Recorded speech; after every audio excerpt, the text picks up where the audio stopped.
श्री सच्चिदानंद सद्गुरु साईनाथ महाराज की जय।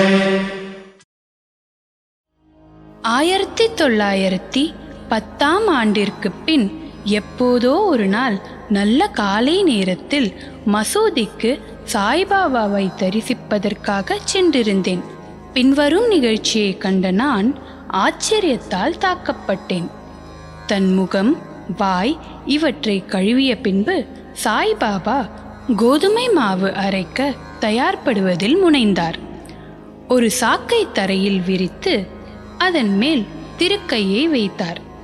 பின்பு முரத்தில் கொஞ்சம் கோதுமையை எடுத்து பின் தம் கஃப்னியின் கைகளை மடக்கி விட்டு கொண்டு கையளவு கோதுமையை திருக்கை குழியில் இட்டார். திருக்கையை சுற்றி கோதுமையை அரைக்கத் தொடங்கினார். யாசகம் எடுத்து வாழ்ந்து எவ்வித உடைமையும் சேமிப்பையும் அற்ற இவர் கோதுமை மாவு அரைக்க வேண்டிய வேலை என்ன என்றவாறு நினைத்தேன். அங்கு வந்த சிலரும் அவ்வாறே எண்ணினார்கள். ஆயின் ஒருவருக்கும் பாபா என்ன செய்கிறார் என்று கேட்க துணிவு வரவில்லை. பாபா மாவரைக்கும் இச்செய்தி உடனே கிராமத்தில் பரவி ஆண்களும் பெண்களும் பாபாவின் செயலை காண பெருந்திரளாக மசூதிக்கு வந்தனர்.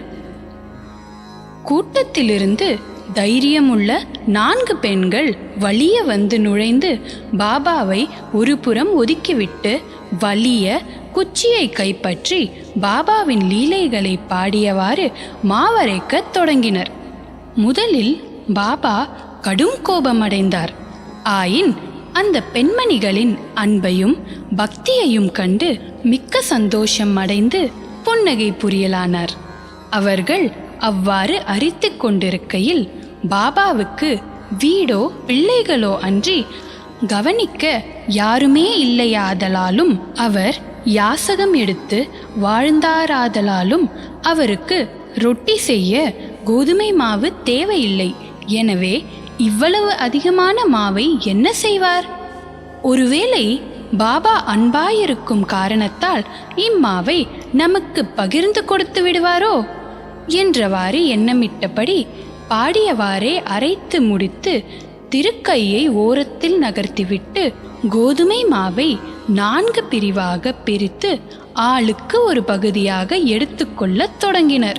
இதுவரை அமைதியாகவும் அடக்கமாகவும் இருந்த பாபா கோபமடைந்து, பெண்களே, உங்களுக்கு பைத்தியம் பிடித்து விட்டதா? யாருடைய அப்பன் வீட்டு பொருளை இவ்வாறு அபகரிக்கிறீர்கள்? நீங்கள் தடங்கலின்றி மாவை எடுத்து செல்வதற்கு நான் முன்னும் பின்னும் உங்களிடம் கடன் பட்டிருக்கிறேனா என்ன? தயவு செய்து இப்போது இதை செய்யுங்கள். இந்த மாவை எடுத்துச் சென்று கிராம எல்லைகளில் கொட்டிவிட்டு வாருங்கள் என்றார். இதை கேட்ட பின் அவர்கள் வெட்கமடைந்து தமக்குள் ஏதோ முணுமுணுத்து கொண்டு கிராம எல்லைக்கு சென்று பாபா கூறியபடியே அங்கே மாவை பரப்பிவிட்டார்கள். பாபா செய்த இவைகளையெல்லாம் என்னவென்று ஷிரடி மக்களை வினவினேன். காலரா நோய் கிராமத்தில் பரவிக்கொண்டு இருப்பதாயும் இது அதையே எதிர்க்க பாபாவின் பரிகாரமாகும் என்றும் கூறினர். கோதுமை அரைக்கப்படவில்லை. காலராவே அரைக்கப்பட்டு கிராமத்திற்கு வெளியில் கொட்டப்பட்டது. இந்நிகழ்ச்சியின் பின்னர் காலரா மறைந்து கிராம மக்கள் மகிழ்ச்சியுற்றனர். நானும் இவற்றையெல்லாம் அறிந்து கொண்டதில் மிக்க மகிழ்ச்சியடைந்தேன். ஆனால் அதே சமயம் எனக்கு ஆச்சரியம் விளைந்தது. காலராவுக்கும் கோதுமை மாவுக்கும் பூவுலகில் உள்ள ஒற்றுமையாது? சாதாரணமாக அவைகளுக்கு உள்ள உறவு என்ன? அவை இரண்டையும் எங்கனம் இணைக்க முடியும்? இந்நிகழ்ச்சி விவரிக்க இயலாததாயிருக்கிறது. நான் இதை பற்றி சிறிது எழுதி என் மனம் நிறைவடையும் வரை பாபாவின் இனிக்கும் லீலைகளை பாடுவேன். இந்த லீலையை பற்றி இவ்வாறாக எண்ணமிட்ட பின் என் உள்ளம் மகிழ்ச்சியால் நிறைந்தது. இங்கனம் நான் பாபாவின் வாழ்க்கை வரலாறான சச்சரித்தத்தை எழுத உணர்ச்சியூட்டப்பட்டேன். பாபாவின் அருளுடனும் ஆசியுடனும் இப்பணி செவ்வென வெற்றிகரமாக செய்யப்பட்டது என்பதையும் நாம் அறிவோம். இப்பொழுது மாவரைத்த தத்துவத்தின் உட்கருத்து, அதை பார்ப்போம். ஷிரடி மக்கள் இந்த நிகழ்ச்சியை ஒட்டி அமைந்த காரணத்தை தவிர வேறு ஒரு தத்துவ உட்கருத்தும் இருப்பதாக நாம் நினைக்கிறோம். சாய்பாபா ஏறக்குறைய 60 ஆண்டுகள் ஷிரடியில் வாழ்ந்தார். இந்நீண்ட காலத்தில் அவர் பெரும்பாலும் தினசரி அரைத்தார். கோதுமையே மாத்திரமன்று, பாவங்கள், உள்ளம், உடல் ஆகியவற்றின் துன்பங்களையும் கணக்கில்லாத தன் அடியவர்களின் தொல்லைகளையும் அரைத்து தீர்த்தார். கர்மம், பக்தி என்ற 2 கற்கள் அவர் திருக்கையில் இருந்தது. முன்னது கீழ்கல்லாகும், பின்னது மேற்கல்லாகும். பாபா பிடித்து அரைத்த கைப்பிடி ஞானமாகும்.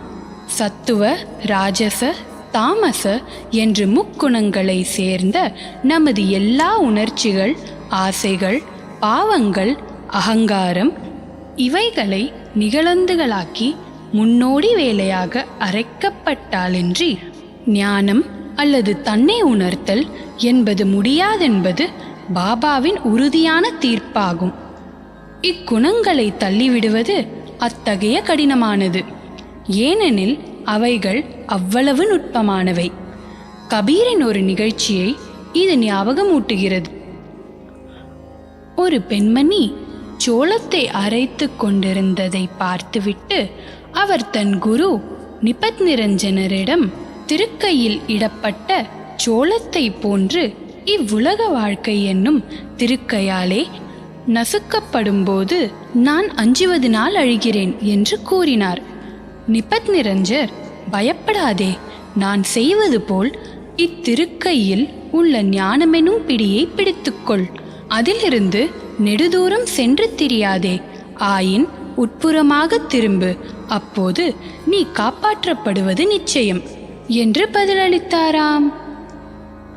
இத்துடன் இந்த அத்தியாயம் நிறைவடைகிறது.